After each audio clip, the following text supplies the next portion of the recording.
kabar semuanya? Puji Tuhan.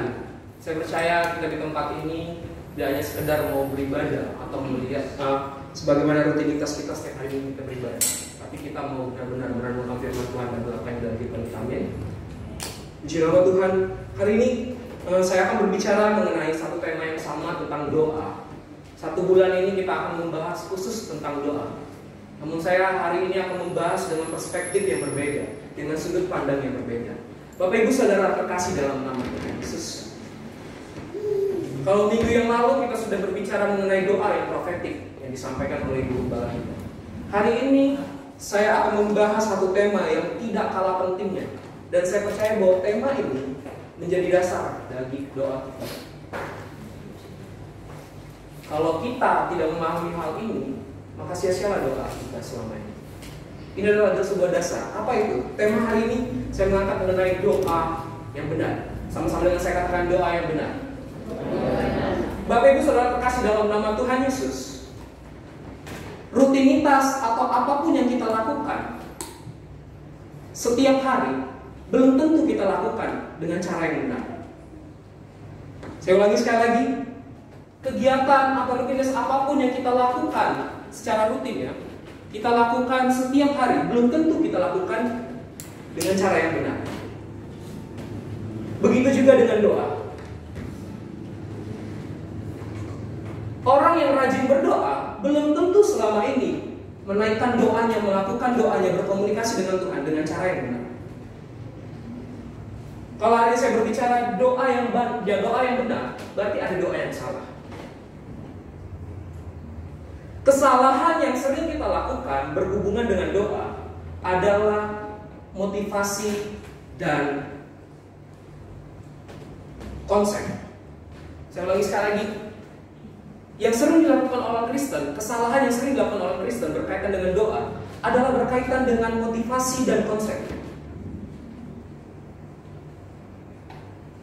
Mari kita buka Alkitab kita di dalam Matius pasal yang ke-6.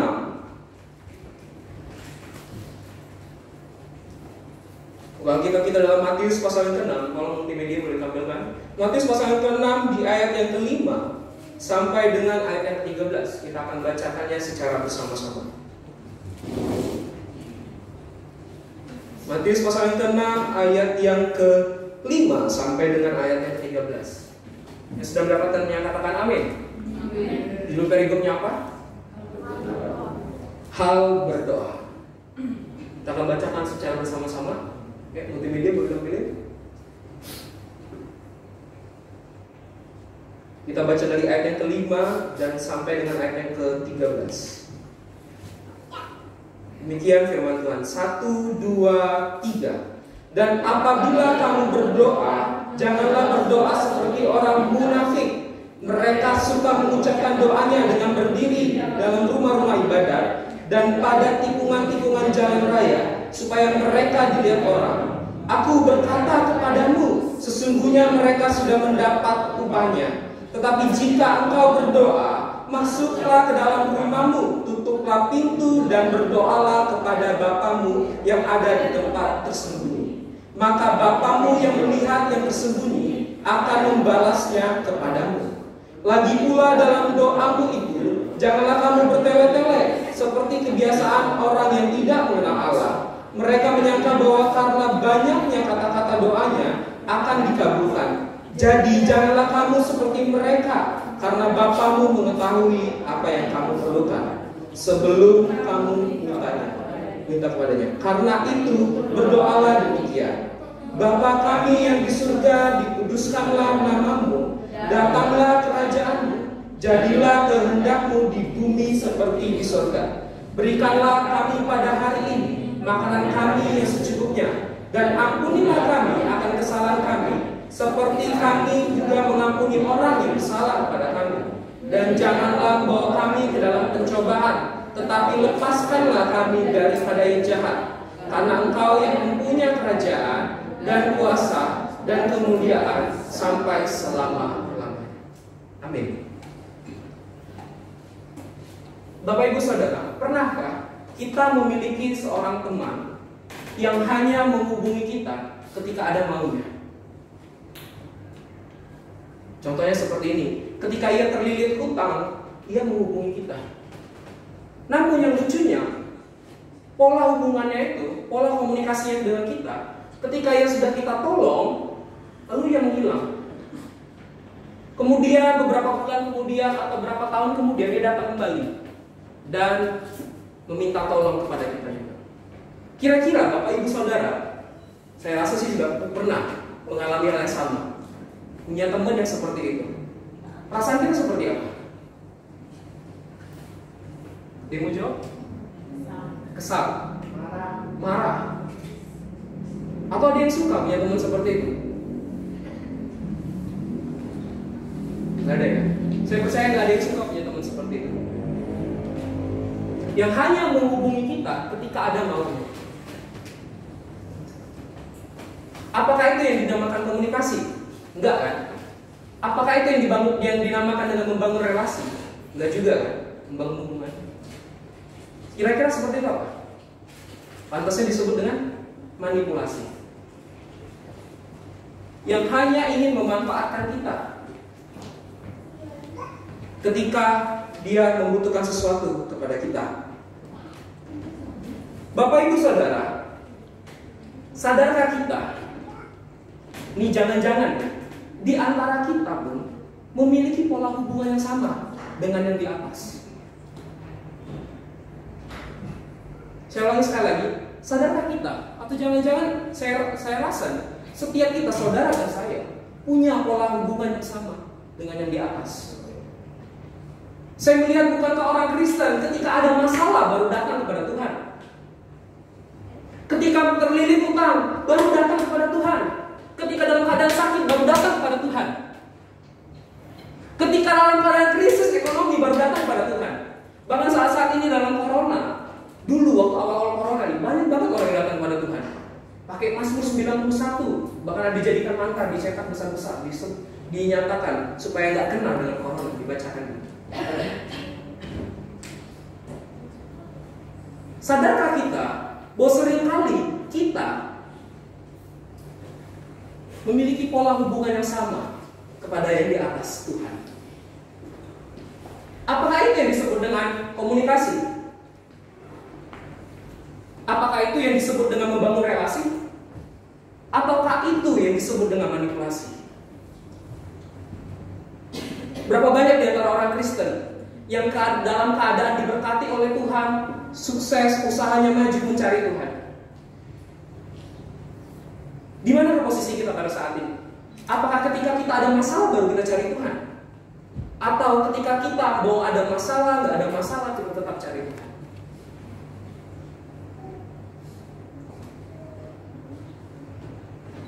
Saya mau katakan satu pribadi yang paling sering dimanipulasi, bukan saudara dan saya, tetapi yang di atas. Berapa banyak yang kita lakukan? Kita memanipulasi Tuhan.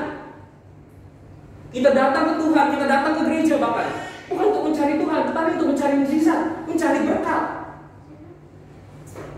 Kita pelayanan bukan untuk mencari Tuhan, tapi mencari berkat. Sadarkah saudara siapa yang sedang saudara jalin komunikasi yang di atas?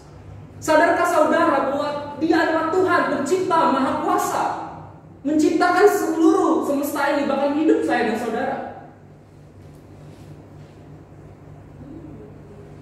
Berapa banyak kita yang sadar? Berapa banyak di antara kita yang memposisikan Tuhan sebagaimana mestinya?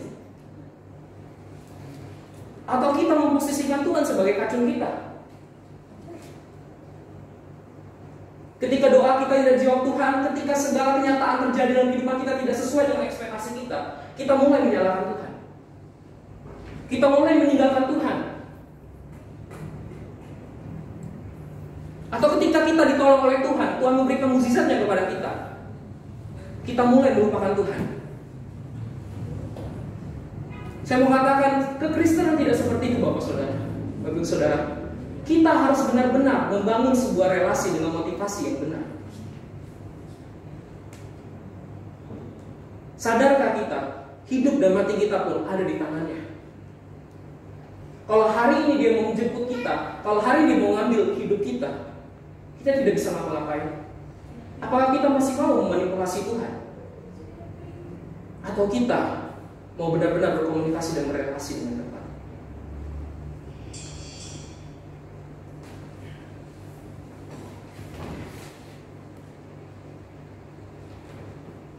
Saya rasa satu pribadi yang paling tidak enak yaitu jadi Tuhan. Makanya saya menolak jadi Tuhan. Bayangin aja, ketika kita susah, datang sama Tuhan. Terus Tuhan tolong kita tinggalin dia. Udah susah lagi, kita datang lagi sama Tuhan. Tapi itulah Tuhan, begitu baiknya dia, begitu sabarnya dia, begitu kasihnya kepada kita. Berapa banyak kita mengecewakan dia, tapi dia tidak pernah mengecewakan kita. Dia selalu menerima kita apa adanya.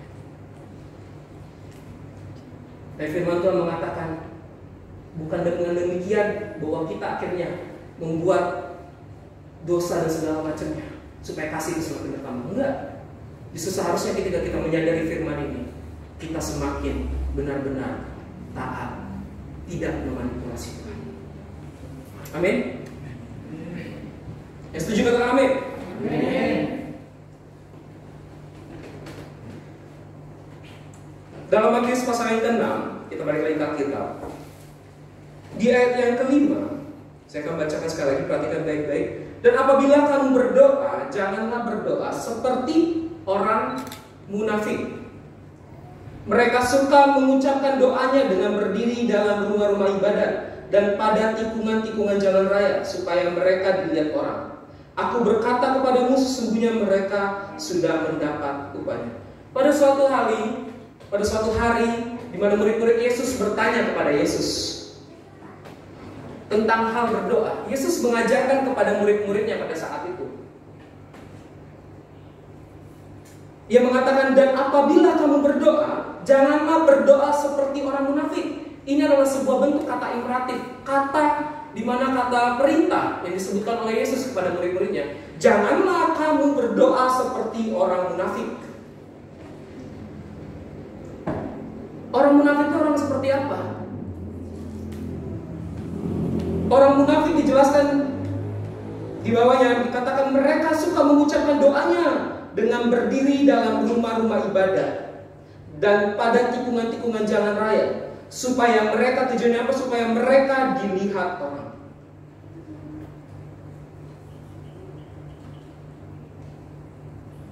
Ini adalah salah satu bentuk motivasi yang salah dalam berdoa. Berdoa supaya apa? Supaya dilihat oleh orang. Pada saat itu dalam agama Yahudi, Yudaisme itu mereka memiliki pola doa, di mana mereka doa secara rutin setiap harinya. Tapi yang fatalnya, doa mereka setiap hari itu dianggap sebagai sebuah rutinitas biasa. Dan mereka berdoa supaya dilihat orang. Makanya Tuhan mengecam dalam Matius pasal yang ke-6 tadi, di ayatnya yang ke-5. Tuhan mengecam supaya murid-muridnya tidak melakukan hal yang sama.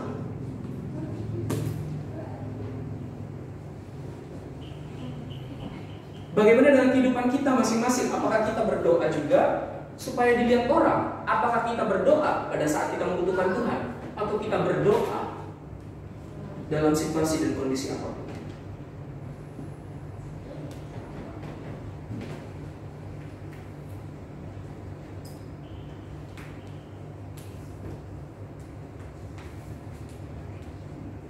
Kita baca di ayat yang ke-6 yang kita baca sama-sama. 3, 2, 1. Tetapi jika engkau berdoa, masuklah ke dalam kamarmu, tutuplah pintu dan berdoalah kepada Bapamu yang ada di tempat tersembunyi. Maka Bapamu yang melihat yang tersembunyi akan membalasnya kepadamu.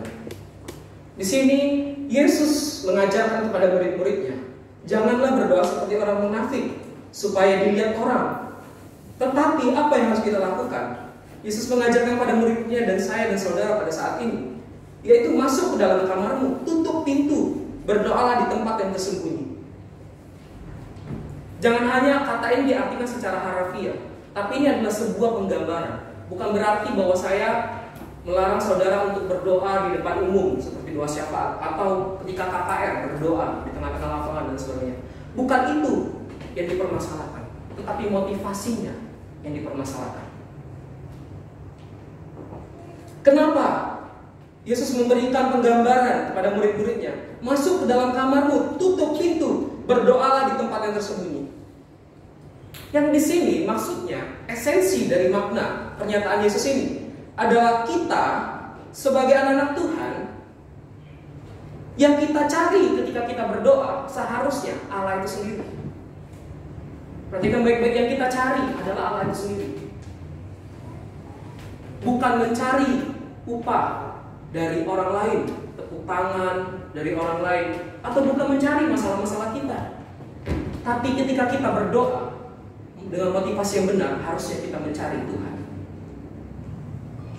Maukah hari ini kita, ketika kita berdoa, yang kita cari adalah Tuhan?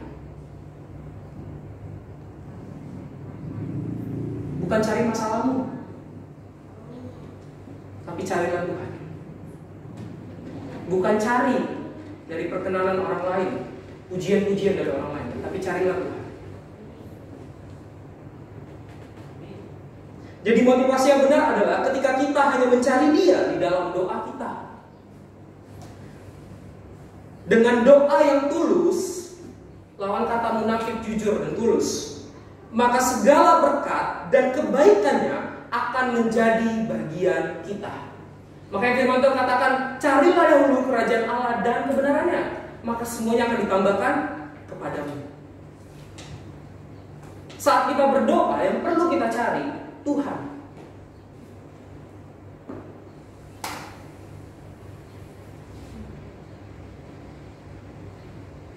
Namun fatalnya, tidak hanya sekedar motivasi yang sering kita lakukan, yang salah yang kita lakukan dalam berdoa, tetapi konsep juga. Seringkali kita melakukan berdoa dengan konsep yang salah. Poin kedua, saya akan berbicara mengenai konsep yang benar itu seperti apa. Kita baca dalam ayat yang ke-7 sampai ayat yang ke-13. Kita bacakan sekali lagi. Matius pasal yang ke-6 ayat yang ke-7 sampai ayat yang ke-13. Kita baca secara bersama-sama. 3, 2, 1. Lagi pula dalam doamu itu, janganlah kamu bertele-tele seperti kebiasaan orang yang tidak mengenal Allah. Mereka menyangka bahwa karena banyaknya kata-kata doanya akan dikabulkan. Jadi janganlah kamu seperti mereka, karena Bapamu mengetahui apa yang kamu perlukan sebelum kamu minta kepadanya. Karena itu berdoalah demikian, Bapa kami yang di surga, dikuduskanlah namamu, datanglah kerajaanmu, jadilah kehendakmu di bumi seperti di surga. Berikanlah kami pada hari ini makanan kami secukupnya, dan ampunilah kami akan kesalahan kami, seperti kami juga mengampuni orang yang bersalah kepada kami. Dan janganlah membawa kami dalam percobaan, tetapi lepaskan kami daripada yang jahat, karena Engkau yang punya kerajaan dan kuasa dan kemuliaan sampai selama-lamanya. Kita akan berbicara mengenai konsep yang benar. Perhatikan baik-baik di ayat yang ke-7. Lagi pula dalam doamu itu, janganlah kamu bertele-tele. Apa dikatakan janganlah kamu bertele-tele?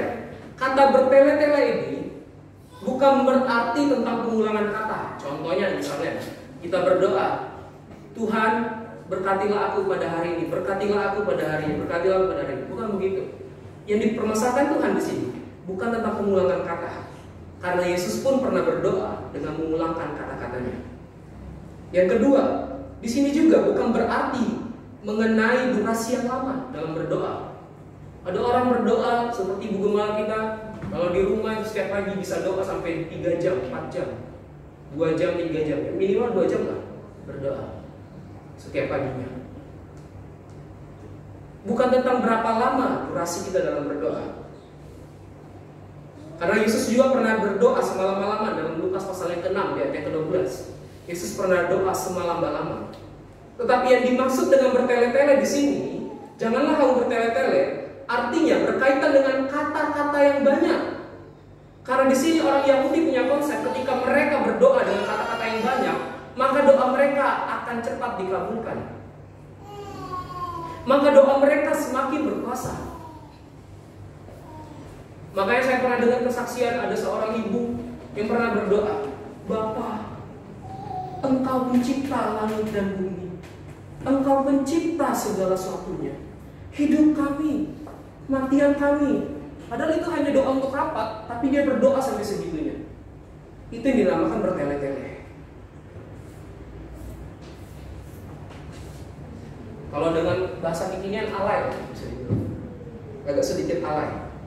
Karena kenapa? Karena orang Yahudi pada saat itu mempunyai konsep bahwa ketika mereka berdoa dengan banyak kata-kata, maka semakin besar kuasa dari doa tersebut. Itu adalah konsep yang salah.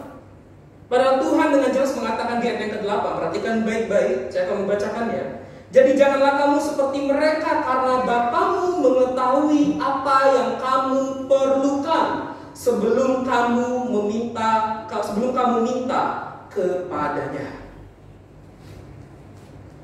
Tuhan Yesus mengajarkan bahwa pengabulan doa, jawaban doa kita bukan ditentukan dari berapa banyak kata-kata yang kita naikkan kepada Tuhan saat berdoa. Tetapi jawaban doa kita itu ditentukan oleh kebaikan Tuhan. Tuhan adalah Tuhan yang maha baik. Kenapa saya bilang tadi, ketika kita berdoa, cari Tuhan dahulu.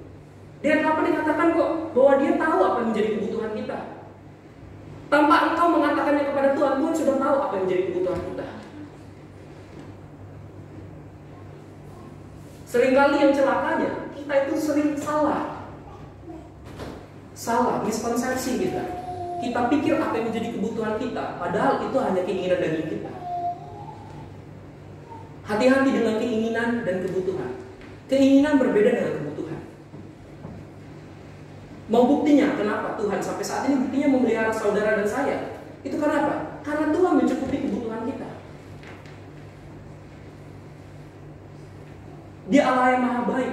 Saya mau katakan bahwa dia adalah Allah yang 5 dimensional. Dia bisa melihat jauh apa yang ada di depan kita dan apa yang ada di belakang kita. Dia tahu yang terbaik bagi saya dan saudara. Kita manusia terbatas. Kita nggak tahu hari esok kita bagaimana. Kita nggak tahu pulang dari tempat ini kita bagaimana. Apakah kita masih bisa makan? Apakah kita masih bisa menghirup udara? Atau Tuhan memanggil kita?